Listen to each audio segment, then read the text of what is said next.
बाज़ार निगरानी 7 मुहर्रम हो गई, आप रोने के लिए तशरीफ़ लाए हैं। आज फूल जैसे बदन के टुकड़े हुए, फूल जैसे बदन के टुकड़े हुए, कैसे टुकड़े हुए कुछ पेश करूंगा जिसकी आंखों में जितने आंसू आ जाएं, बस सैयदा की का तोहफा समझकर, तौफीक समझकर उसे कबूल कीजिए, और आंखों में आंसू ना आए तो सर झुका लीजिएगा। एक मर्तबा इमाम हसन के जिगर के जब टुकड़े हो रहे थे और तश्त में गिर रहे थे, इमाम हुसैन ने तकिया लगाया और आका हसन को बिठाया। ऐसे में जनाब फरवा को बुलाया और इमाम हसन ने कहा, फरवा मेरा कासिम को बुलाओ। 4 साल का कासिम नन्ना सा आया। आने के बाद कासिम को गोद में उठाए हुए जनाब फरवा इमाम हसन ने एक तावीज़ बाजू पे बांध दिया और कहा, फरवा कोई मुश्किल पेश आए, कोई परेशानी पेश आए, मेरा भाई मौजूद है, लेकिन कोई ऐसी ज़िंदगी में परेशानी पेश आए कि तुम्हें हल समझ में ना आ रहा हो तो इस तावीज़ को खोल लीजिएगा। 10 साल जनाब फरवा ने इमाम हुसैन के साथ गुजारे और इमाम हुसैन ने अपनी भाभी को कोई परेशानी आने न दी। मगर एक वक्त ऐसा आया कि हुसैन खुद परेशान थे। जनाब फरवा ने देखा कि सुबह आशूर 14 साल का कासिम सर घुटनों में देकर रो रहा है। जनाब फरवा ने सवाल किया, बेटा कासिम आप रो क्यों रहे हैं? हज़रत कासिम ने कहा कि अम्मा जान, चचा इजाज़त नहीं दे रहे। मैं चचा के पास जाता हूँ तो चचा यही कहते हैं, कैसे मख्तल की इजाज़त दे दूँ, तुम मेरे हसन की निशानी हो।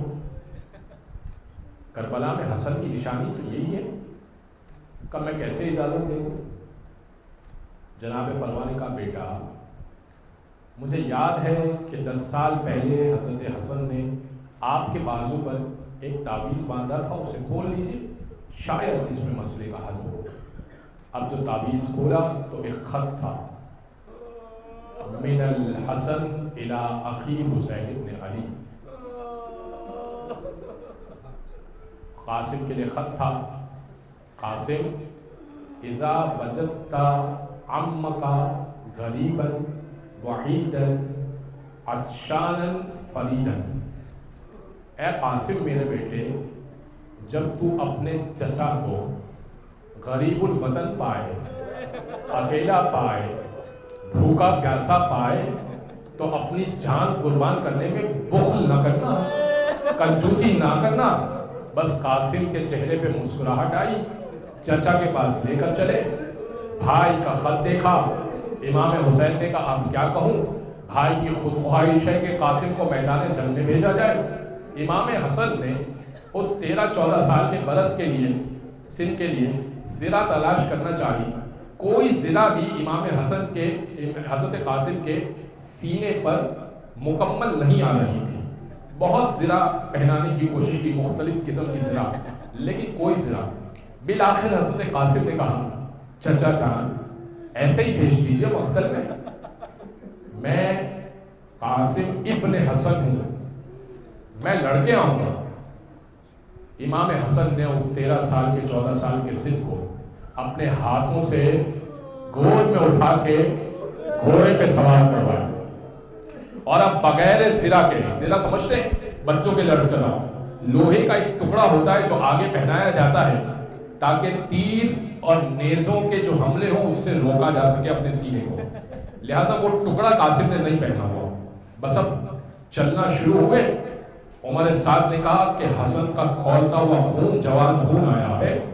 एक बड़ा कातिल था अर्ज़क़ शामी, अर्ज़क़ शामी से हुसैन, उमर साद ने कहा जाओ जाके कासिम को तय कर देना। अर्ज़क़ 1000 का एक शुमार होता था, 1000 का एक अर्ज़क़ शुमार होता था।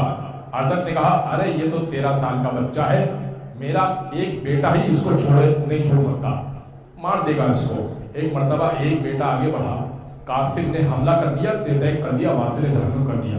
अर्ज़क़ परेशान हुआ, अर्ज़क़ ने दूसरे बेटे को आगे किया, دوسرے بیٹے کو بھی قاسم نے واصل جہنم کیا، تیسرے کو بھی، 7 بیٹے تھے ارزق کے، 7 کو واصل جہنم کیا۔ اب ارزق ہے پیٹ بھرا ہوا، پیاس نہیں لگی بھی، سیراب ہوا ہوا ہے اور تیش میں آیا ہوا ہے، 7 بیٹے اس کے مارے جا چکے ہیں۔ ارزق نے کہا اب میں قاسم کو چھوڑوں گا نہیں۔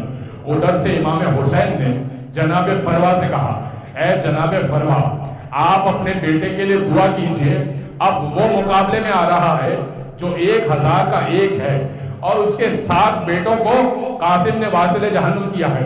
ایک مرتبہ جناب فروا نے مصلی بچھایا، کہا اے پروردگار میرے بچے کی خیر ہو، اور اب امام حضرت قاسم نے تلوار بڑھائی، ارزق کے 2 ٹکڑے کر دیے۔